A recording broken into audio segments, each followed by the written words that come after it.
Hello guys, আসসালামু আলাইকুম। গ্রাম বাংলার কৃষি চ্যানেলের পক্ষ থেকে সকলকে জানাই আন্তরিক শুভেচ্ছা ও অভিনন্দন। সুপ্রিয় দর্শক মণ্ডলী, 1 মাস আগে কিন্তু আমি এই ফুলকপির চাষের ভিডিও দিয়েছিলাম। আজকে আপনাদের দেখাবো 1 মাসের পরিবর্তনে 1 মাসের ব্যবধানে ফুলকপির চাষগুলো কেমন হয়েছে এবং ফলন কেমন হয়েছে আপনাদের আজকে দেখাবো।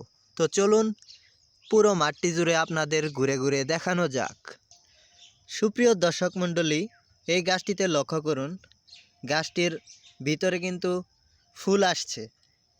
অনেকেই বলে থাকে কলি। কিছুদিন পরেই কিন্তু এই ফুল থেকে কিন্তু ফুলকপি হবে এবং প্রত্যেকটা গাছ থেকেই কিন্তু একটা করে সাদা রঙের ফুলকপি ধরবে এবং ফুলকপিগুলো কেটে নিয়ে কৃষকেরা বাজারে বিক্রি করবে। আমি আরও আপনাদের দেখাচ্ছি। এই গাছটিতে লক্ষ্য করুন, এই গাছটিতেও কিন্তু কলি আসছে। এই কলিগুলো থেকেই কিন্তু ফল হবে এবং কিছুদিন পরেই কিন্তু সাদা রঙের ফুলকপি ধরবে। প্রত্যেকটা গাছেই কিন্তু কলি আসছে, আপনারা লক্ষ্য করুন। এই গাছটিতেও দেখুন, প্রত্যেকটা গাছেই কলি আসছে আর কিছুদিন পরেই কিন্তু ফুলকপি ধরবে।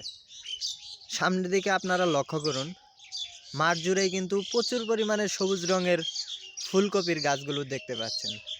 সুপ্রিয় দর্শক মণ্ডলী, 1 মাসের পরিবর্তনে কিন্তু গাছের যে পরিপক্কতা অনেকটাই বেড়ে গেছে এবং গাছগুলো বড় বড় হয়েছে। তো গাইস, আমার চ্যানেলে যারা নতুন এবং যারা নিয়মিত ভিডিও দেখেন, আমার চ্যানেলটি সাবস্ক্রাইব করবেন, বেশি বেশি শেয়ার করবেন, কমেন্ট করবেন। তো গাইস, আজকের ভিডিও এই পর্যন্তই। সবাই ভালো থাকবেন, সুস্থ থাকবেন। আবার দেখা হবে কোনো একটি ভিডিও নিয়ে।